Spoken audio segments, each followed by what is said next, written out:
Good morning. Welcome to the Unitarian Universalist Congregation of Atlanta. Our first song we're singing together this morning is a gorgeous song by Unitarian Universalist minister Reverend Fred Small. It's called Everything Possible. We'll sing the chorus together. I'll sing it once and we'll sing it together. It goes like this. Oh, you can be anybody you want to be. You can love whomever you will. You can travel any country that your heart leads, and know that I will love you still. You can live by yourself. You can gather friends around. You can choose one special one. And the only measure of your words and your deeds will be the love you leave behind when you're done. Let's try it together. Oh, you can be anybody you want to be. You can love whomever you will. You can travel any country where your heart leads, and know that I will love you still.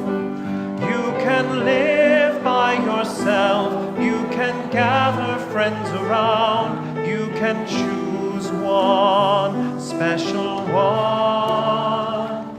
And the only measure of your words and your deeds will be the love you leave behind when you're done. That'll come by when the chorus starts. Just sing along. Here's the beginning. We've cleared off the table, leftovers saved, washed the dishes, and put them away. I've told you a story, tucked you in tight at the end of your knockabout day. As the moon sets its sails to carry you to sleep over the midnight sea, I will sing you a song no one sang to me. May it keep you good company. Oh, you can be anybody you want to be. You can love whomever you will. You can travel any country where your heart leads, and know that I will love you still. You can live by yourself. You can gather friends around. You can choose one special one. And the only measure of your words and your deeds will be the love you leave behind when you're done. There are folks who grow up strong and bold. There are those quiet and kind. Some race on ahead, some follow behind, some go in their own way in time. Some women love women, some men love men, some raise children, some never do. You can dream all the day, never reaching the end of everything possible for you. Don't be rattled by names, by taunts, by games, but seek out spirits true. If you give your friends the best part of yourself, they'll give the same back to you. Oh, you can be anybody you want to be. You can love whomever you will. travel any country where your heart leads, and know that I will love you still. You can live by yourself, you can gather friends around, you can choose one special one, and the only measure of your words and your deeds will be the love you leave behind when you're done. And the only measure of your words and your deeds will be the love you leave behind when you're done.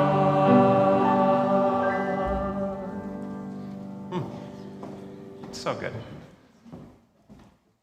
Good morning, and I just realized.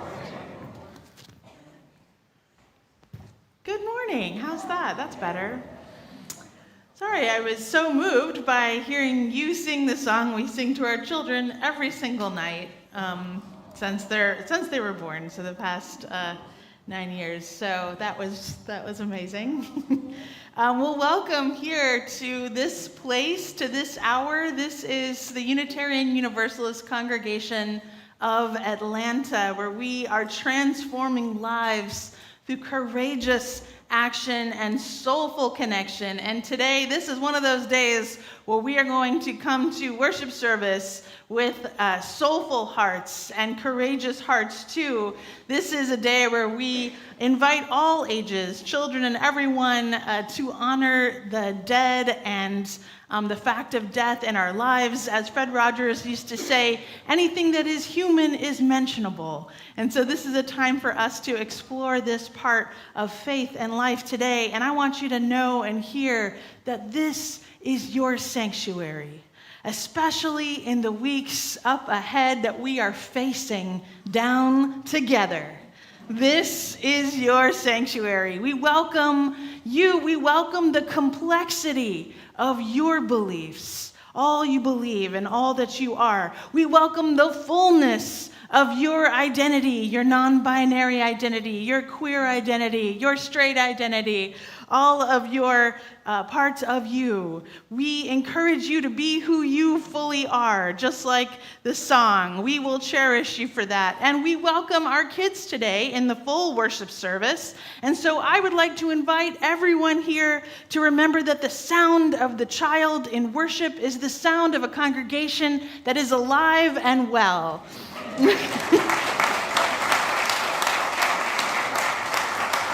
And that one of the most important values that we hold dear as Unitarian Universalists is our value of radical welcome. And so we invite the children to be here and act like children. We invite the parents to be here fully, to take a breath, relax, we've got you. And we invite the rest of us to enjoy the benefit of a community that is alive with joy and vibrance. And we invite anyone who needs a fidget to visit the Wonder Wall, which is over here, and you can grab something to keep your hands busy so that the rest of you can be fully present for this worship service today, in this faith home where we love beyond belief. Now, I need you to remember two things this morning. One is that it is voting time. It is time to vote in our election, and you can vote early, and you should vote early. So it is time, so go ahead and do that. That's the first thing you got to do. What if you've already voted? Let me see hands. Who's already? Yes!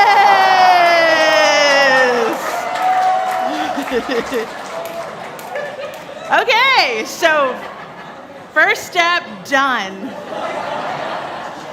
Second step, what's that? 5 friends. You got to get 5 other people to go vote. So that's the second step. And the third step is easy. On election day and the day after election day, come back here, right here to your sanctuary. We will come together for some afternoon and evening of spiritual resourcing. We will meditate together. We will light candles of intention.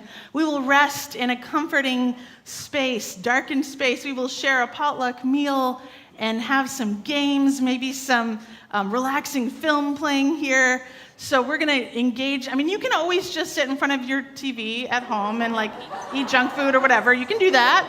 But if you'd like an alternative, we're going to provide that. So that'll be on Election Day Tuesday and the following Wednesday as well. So keep an eye out and the weekly update email for information about your spiritual resourcing week throughout the 2024 election. That will be released later this coming week. So keep an eye out.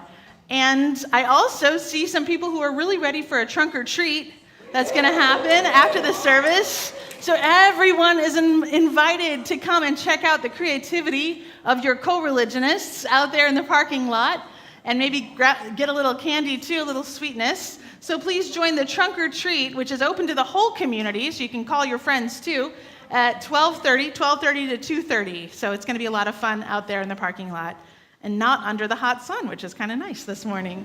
At this time, I would love to invite Gwendolyn Schreibfeder to come down and light our chalice this morning. Gwendolyn and family.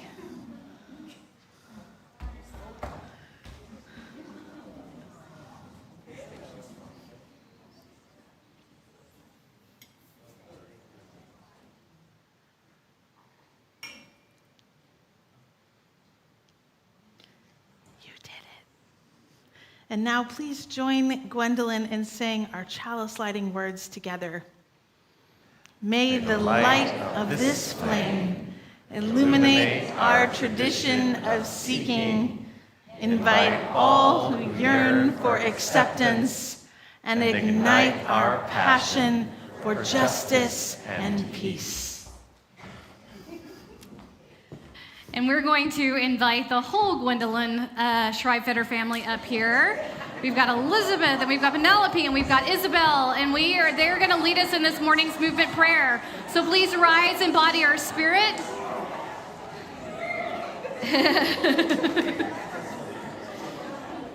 Here, you want to come up here? Okay. Here we go. First, we bow to honor the spirit of life. We lift our arms and embrace the gifts of spirit.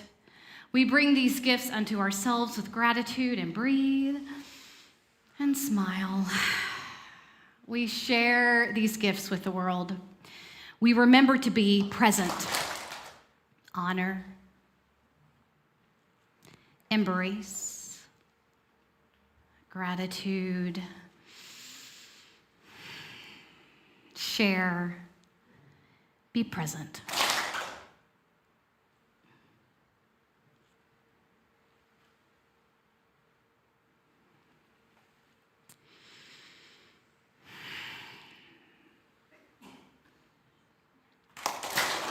Blessed be. Amen. So this service has been designed for all ages, as Reverend Taryn mentioned. In fact, we have a wonderful story and ritual just ahead. But at this time, if you'd like to take any nursery or young children to childcare, you are invited to do so now. They are welcome here as well. So the location for this is just down the hall on the first floor. But as our children recess, please take this opportunity to greet your neighbor, especially someone you have not met.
So our story today is Ghost Wings by Barbara M. Juice, illustrated by Giselle Potter. There is a place in the Mexican forest where monarch butterflies go. In the autumn, millions arrive to rest in Oyamel fir trees and fan their wings in the sun. This is called the magic circle. I remember the days the butterfly left. They were the color of the sun setting on the mountains. They filled the trees with gold, so many they made the boughs bend. When they flew away, their wings rustled like skirts. That was the day my grandmother died. Grandmother was my best friend. When we made tortillas, we sang our favorite songs. Grandmother worked the dough on a big matete, pushing and mashing it until it didn't have any lumps. And I had a little matete right next to hers. When the tortillas were ready, we cooked them side by side.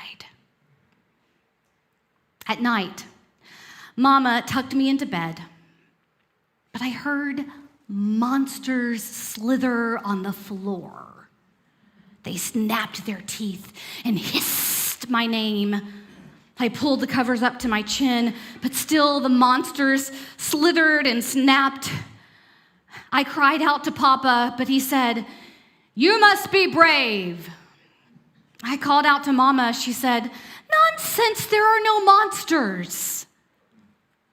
But grandmother leaned her broom against my bed and laid beside me, smelling of cornmeal and roses. "If the monsters dare to come," she said, "I'll chase them away with my broom." With grandmother next to me, no monsters snapped their teeth, and none of them hissed my name. One spring, grandmother became thin as smoke. She didn't make tortillas. She was too tired. She said, "It's almost time for the butterflies to leave. Come with me to the magic circle. We'll say goodbye." It was a cloudy day, and the butterflies clung to the trees. Their wings were closed, and they were still as stone. One butterfly lay on the forest floor. I picked it up and blew warm breath on him. He shook his wings and flew away. "Close your eyes," grandmother said. "Do you still feel the butterfly?" I nodded. My arms still tickled. "That's because they carry the souls of the old ones, and the old ones never really leave." Then the sun came out. The butterflies rose in a whoosh and filled the sky with gold. In a few weeks, all of the butterflies were gone. The magic circle was empty. That was the day my grandmother died.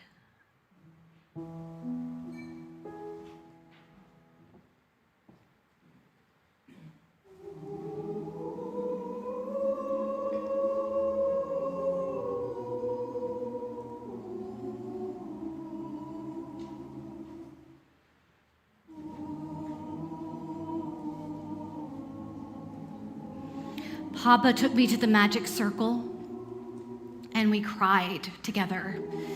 He said, "When you love someone, they never really leave." But the butterflies were gone, and my arm didn't feel the tickle anymore. That night, the monsters crouched beneath my bed and hissed my name. I trembled in my bed alone. I wanted grandmother. I leaned her broom against my bed, but there was no one between me and the monsters.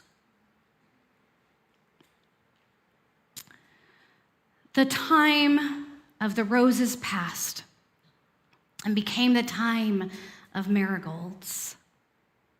This was the season for Days of the Dead, the time to remember the old ones.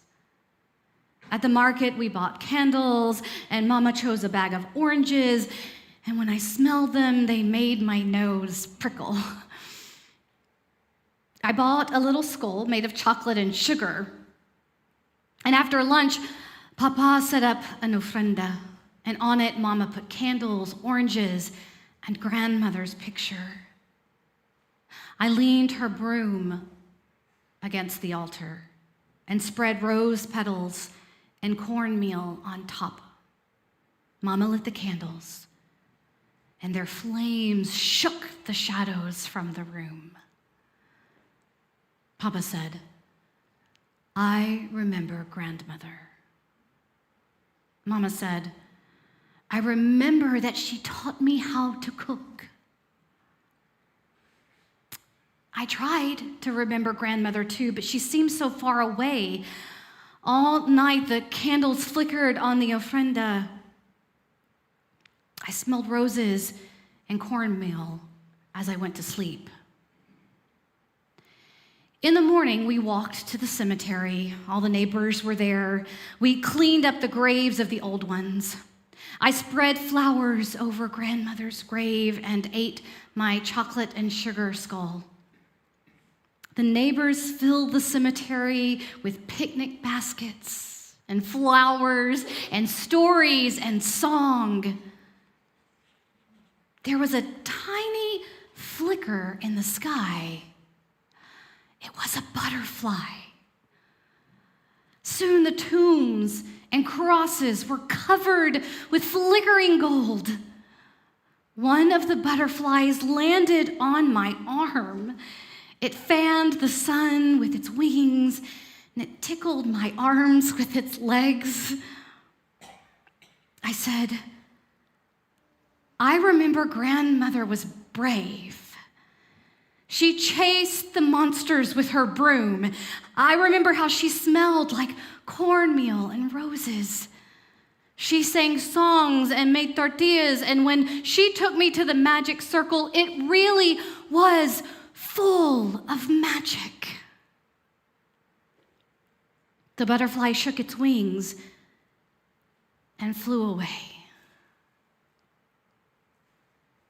I closed my eyes. I could still feel the tickle. In my head, I heard grandmother's songs and smelled roses and cornmeal.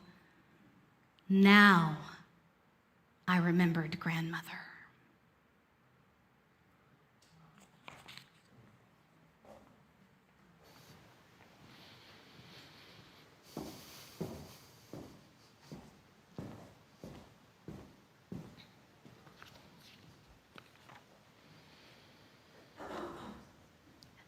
At this time of year, we as a faith community join multiple faiths and cultures in honoring those who have died, those who are no longer with us on this earthly plane, but who are still ever present in our hearts, who are still people who you still bring with you when you come into this place. And as you can see, we have created our own altar to remember your loved ones. So if you have brought a picture or a memento of someone who you would like to honor and for us to meet and get to greet today, you may bring them forward to our altar now.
This is our family of all souls. When you are part of this community and this congregation, you bring with you all who have loved you, all who you have lost.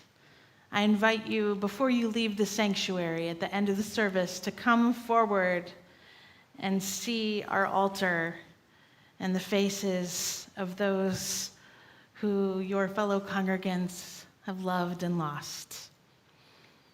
And at this time of year, we also honor the people who we have lost, members of our congregation who passed away this past year. We remember Frank Chu.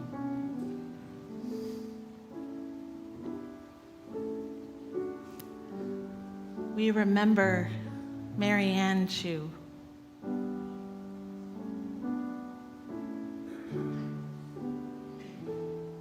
We remember Beth Gross.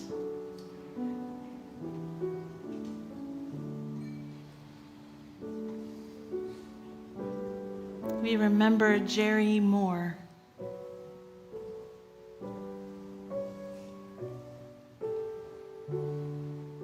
We remember Kathy Nash.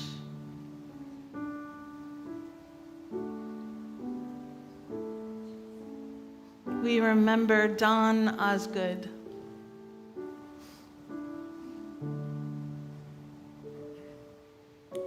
We remember Howard Reese.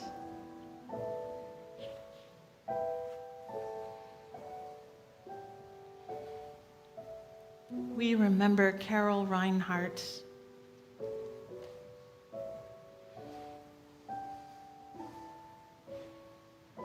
We remember William Woods.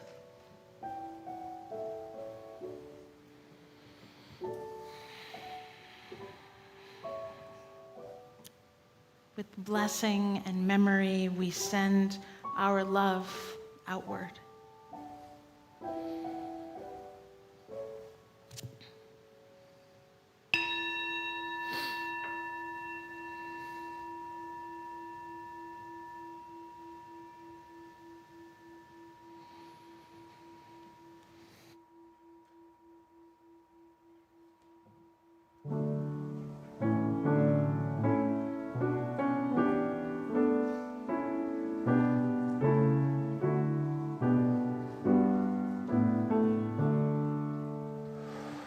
Blessed Spirit of my life, give me strength through stress and strife. Help me live with dignity. Let me know serenity. Fill me with all vision, clear my mind of fear and confusion. When my thoughts flow restlessly, let peace find one home in me.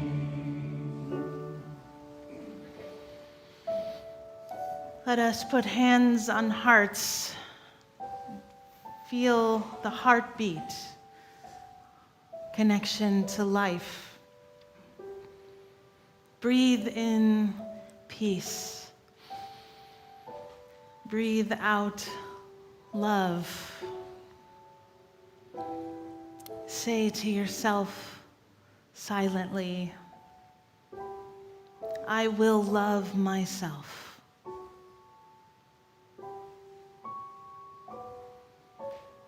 I will love others.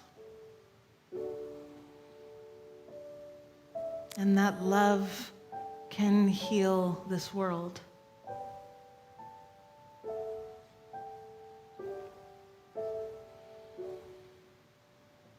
There is someone who is rising to the surface of your memory right now, to the surface of your heart. Someone who you have loved and have lost. please bring them into this loving community. Write their names in the live chat or speak their names into this holy cloud of witnesses now.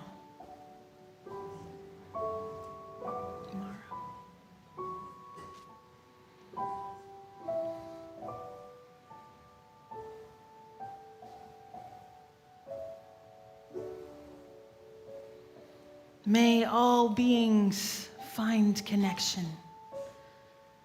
May all people find comfort and peace. May all people find peace. May all of us find more ways to be more loving. Spirit of life, love eternal, we rest in holy gratitude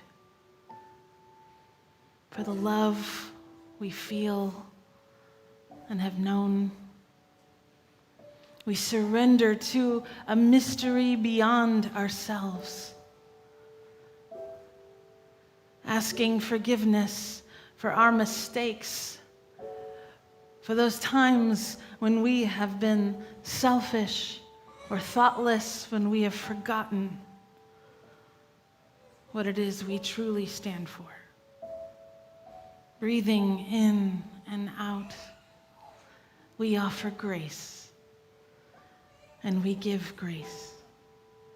We forgive ourselves, and we forgive each other.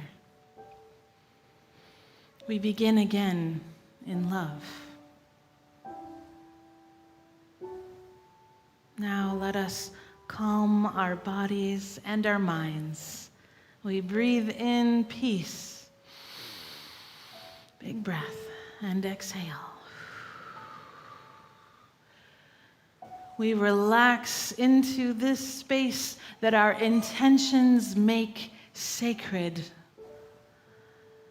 We enter into the silence.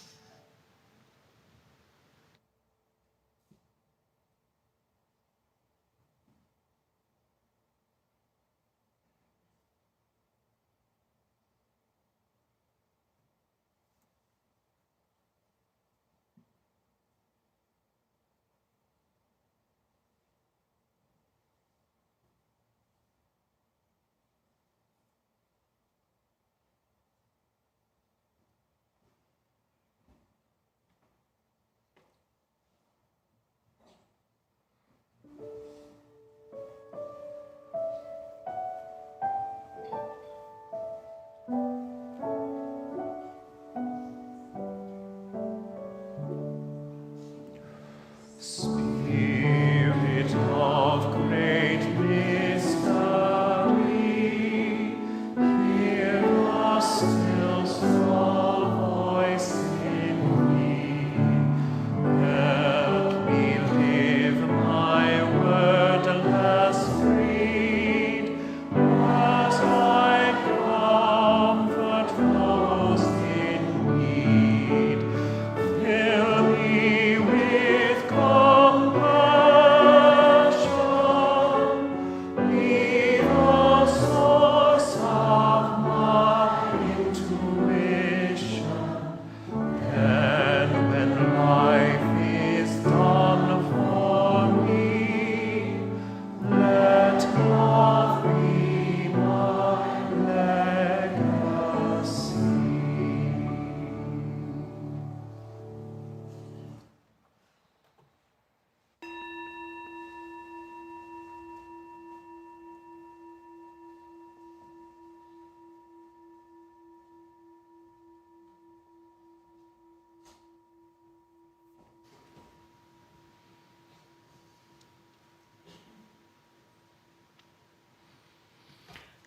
One day, just a little over a month ago, surprisingly, in Western North Carolina, it rained so hard that some people's houses washed away.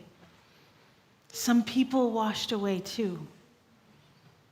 Some people's pets washed away, other people's art washed away. For some, it was their jobs or just their possessions.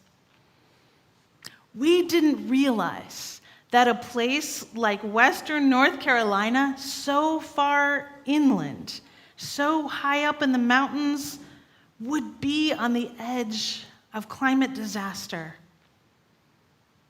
That means it could happen to any town, anywhere. It could happen here, and almost did. And where will we find ourselves? On the edge of climate devastation when the storm blows through and takes away all that people thought was safe. I'll tell you that when their houses washed away and when their lives transformed, I'll tell you where the people of Western North Carolina went next. I know because they are my people. Asheville is where my heart lives. And so I know the creeks and the rivers and the hollers and side roads. I know the communes of shared land. I know the trailer parks and the bywaters. And I know where they went after the storm. These mostly, not all, but mostly unchurched citizens are going to church now. Not necessarily for Sunday worship services. They're going to church for water, for supplies, for safety, for sanctuary. See, this is the thing on the edge of this climate disaster in America. The church will never truly lose its vitality because congregations know their communities like nobody else. They know what the people truly need, and they already know how to get it to them. It's sacred knowledge, this communal knowledge that congregations hold. To know just how to show up and offer what the community doesn't even know how to ask for. That's what churches do. And at UUCA, we hold this sacred knowledge. Oh, butterfly. We hold this sacred knowledge. When the next storm hits, my friends, we will be there.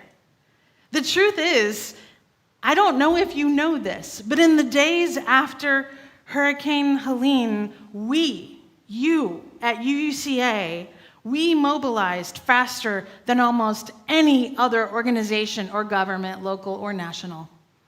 It was completely grassroots.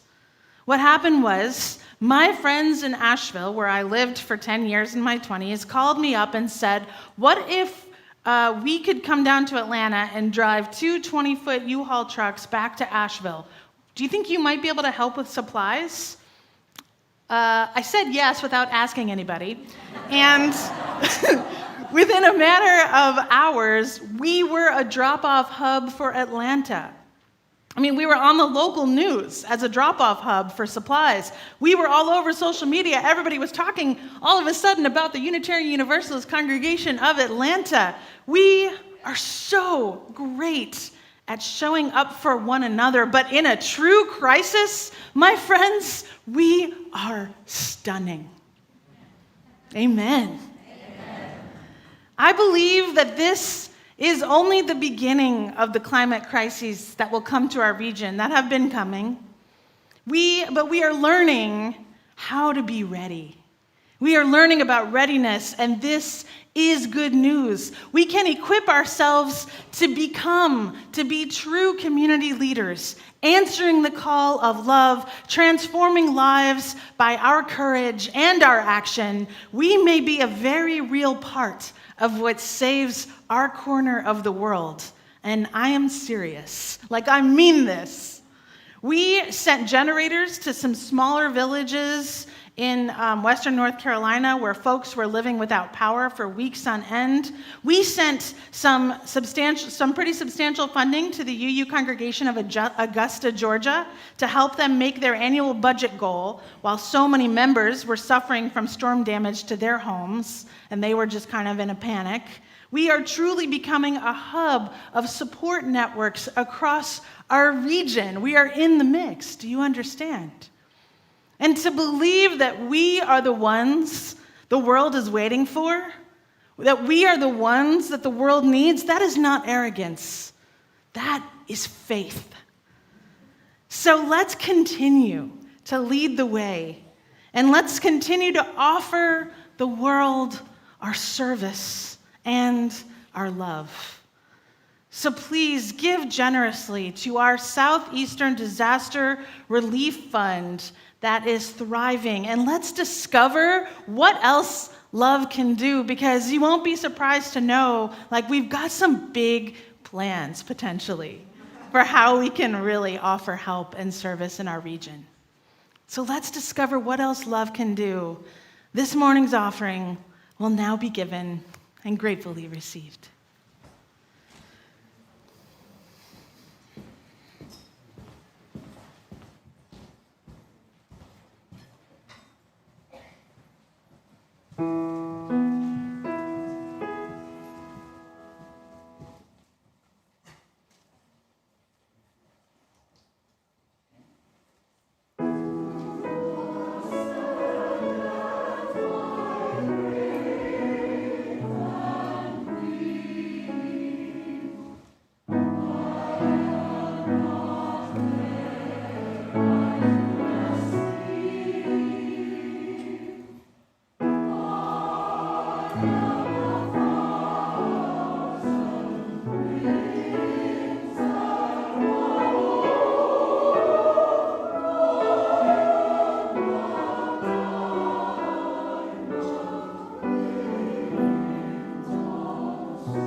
I'm here to accept baskets.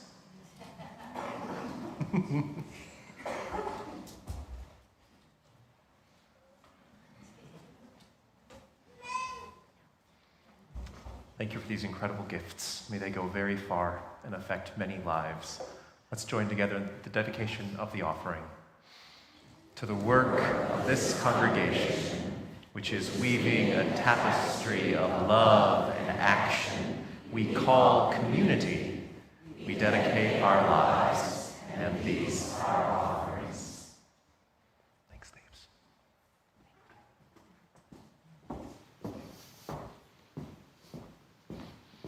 Do we still have some kids in the house? Yes? Okay, great. All right, this is for everybody, though, this question, not just for kids. I wonder if sometimes it is hard for you to go to sleep. Maybe lately, is it even harder? Are you finding? Okay. When I was a child of about age 9 or 10, I had a very difficult time sleeping. It wasn't the dark. It wasn't monsters. It was my wandering mind.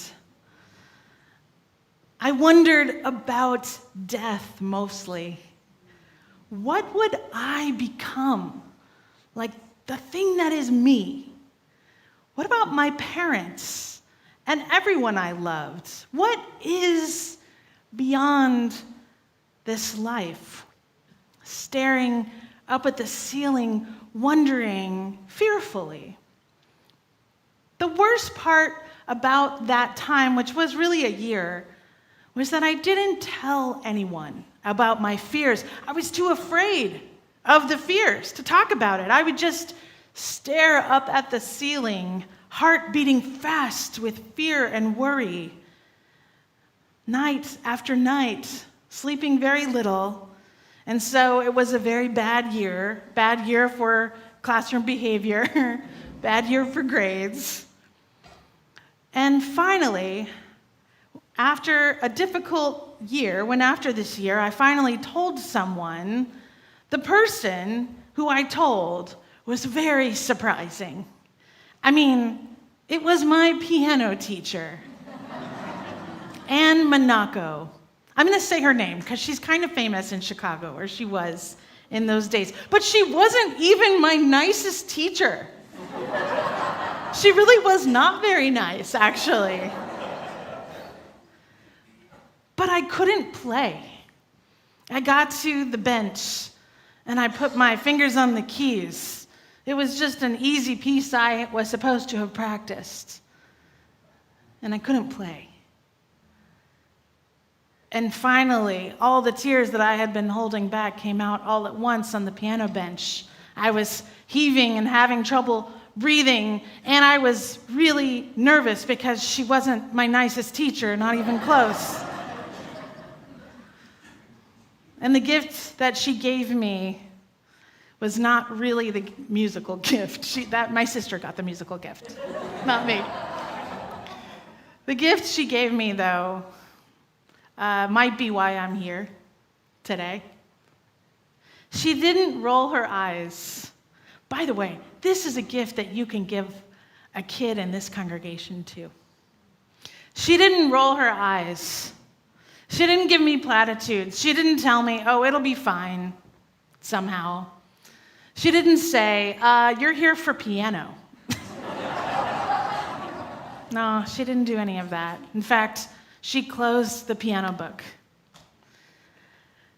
And she said, I'd like to tell you about my husband. We were married for many, many years. And 2 years ago, he passed away. And she told me the very real story of her experience of her husband's death. She told me the things that he said when he was in the hospital, in the process of dying. The things that he described seeing when he was barely conscious at all. And that he would say that he was seeing her father and his parents too. And they were kind of waving at him, waving him away. And then he woke back up and had a couple more weeks with Anne, my piano teacher. And so because of that whole experience, she, who was very no-nonsense, she was no mystic, my friends. She told me where she felt he was. She said, I know that he is in a loving place that is filled with light and joy and memory, because he was starting to describe it to me. And she said, I know that he is there with his own parents, and that there is nothing but beauty. Now, I walked home from that piano lesson practically skipping. I was so light on my feet. Now, you have to remember that I was raised by Unitarian Universalists who were very afraid to ever answer any of my questions. Like, they didn't want to inculcate me with any idea about anything, and I get that. But this is why this gift came from my piano teacher, not from my parents, actually, or even my religious educators. So that night, after that piano lesson, how do you think I slept? I slept like a baby who had never worried about anything. Because I was comforted not by my own knowledge, but by her faith. By her faith. It was absolutely comforting. It was lovely to know that my kind of mean piano teacher had deep and abiding faith in an afterlife. And just to see the comfort that it brought to her was comforting to me. Just the comfort, not the answers, but being taken seriously and being comforted seriously. Now, I am a parent of 9-year-olds, and sometimes it is difficult for them to go to sleep. And it's not the dark, they don't mind that, nor monsters, no. It's the way their minds wander. And sometimes my kids, they wonder about death. And they ask questions, what lies beyond this life? And what about Granddad, who died 2 years ago? When unanswerable questions fill the mind, it can be very helpful to consider what our mind can do. Our mind can help comfort us, can shape our response to the scary questions and the mountains of worry. And this is what I tell my kids now. You can tell your mind what to do. So each night of their lives, we sing the Fred Small song together. Yes, in its entirety. It takes a very long time. Sometimes I'm like, just the chorus tonight? No.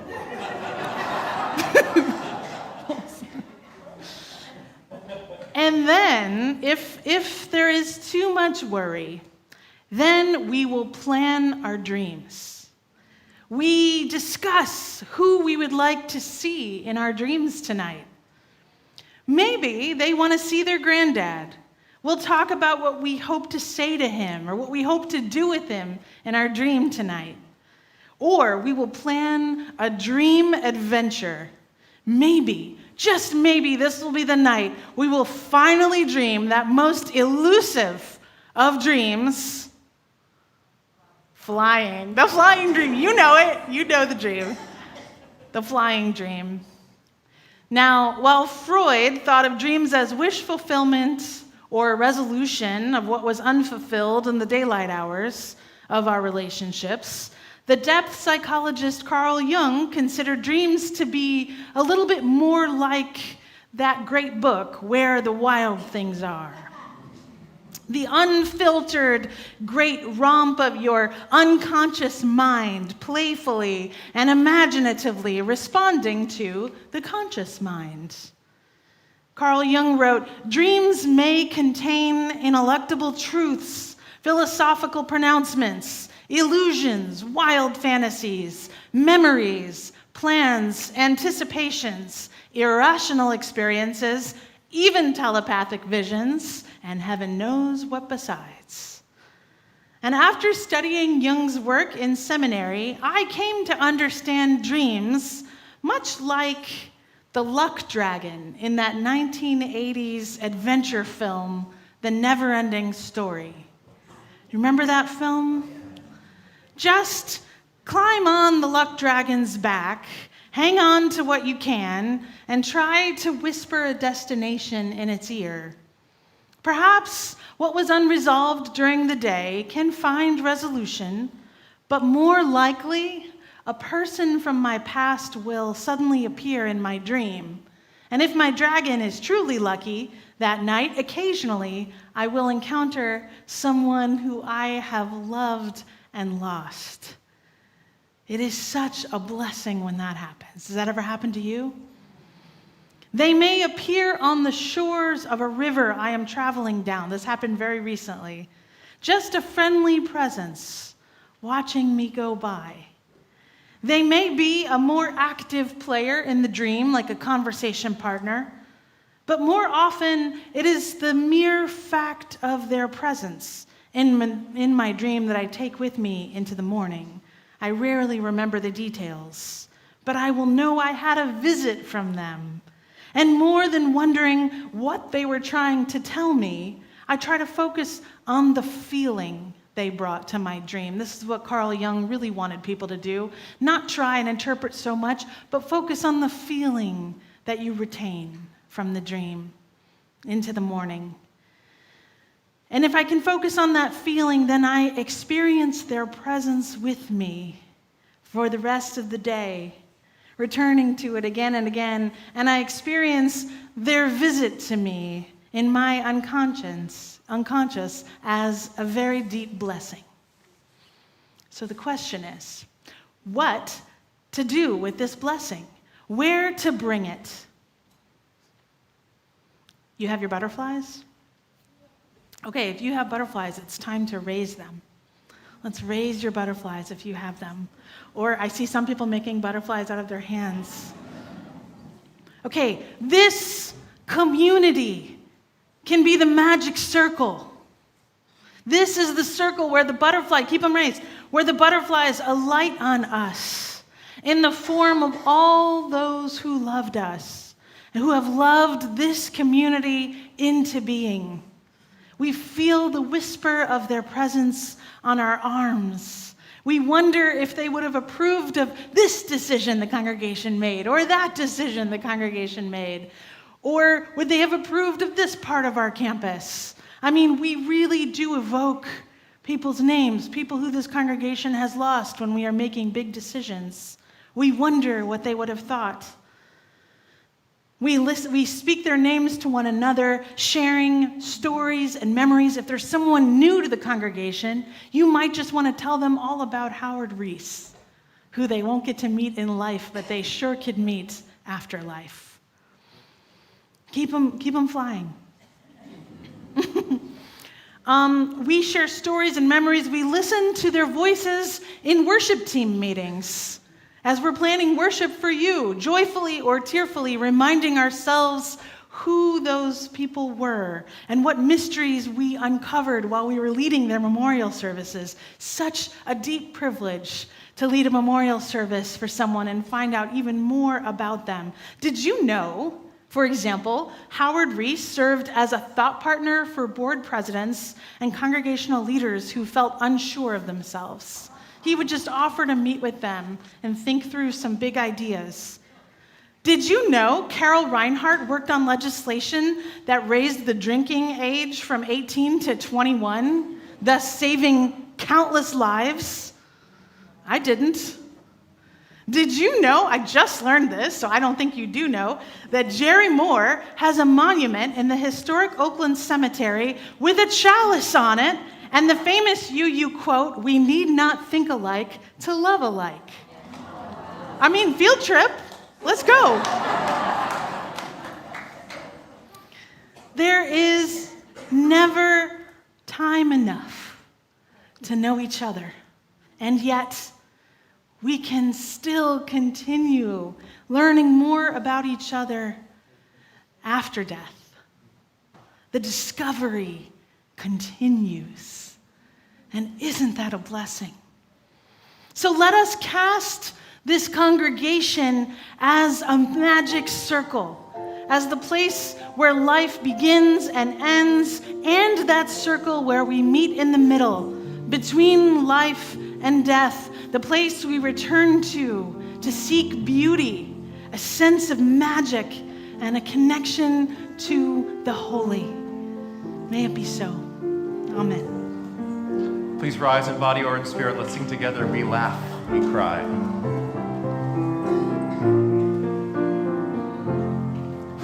We laugh, we cry, we live, we die, we dance, we sing our song. We need to feel there's something here to which we can belong. We need to feel the freedom just to have some time alone. But most of all, we need close friends we can call our very own. And we believe in life and in the strength of love. And we have found our need to be together. We have our hearts to give, we have our thoughts to receive, and we believe that sharing is an answer. Our lives are full of wonder and our time is very brief. The death of one among us fills us all with pain and grief. But as we live, so shall we die, and when our lives are done, the memories we've shared with friends, they will linger on and on. And we believe in life and in the strength of love. And we have found a place to be together. We have our right to give, we have our hearts to receive, and we believe that sharing is an answer. I'm smiling because I knew Shelley Denham, who wrote this hymn. I met her at the mountain a number of times, and she was very plain, just say it plain and write it plain and sing it plain. So it's fun to sing her song. So go out into your Halloween weekend knowing that this is a time when many believe the veil is thin between life and death. It's a time to connect playfully, mournfully, joyfully, in the fullness of what love can do and how it moves in our relationships and in our lives. So go in peace, go in love.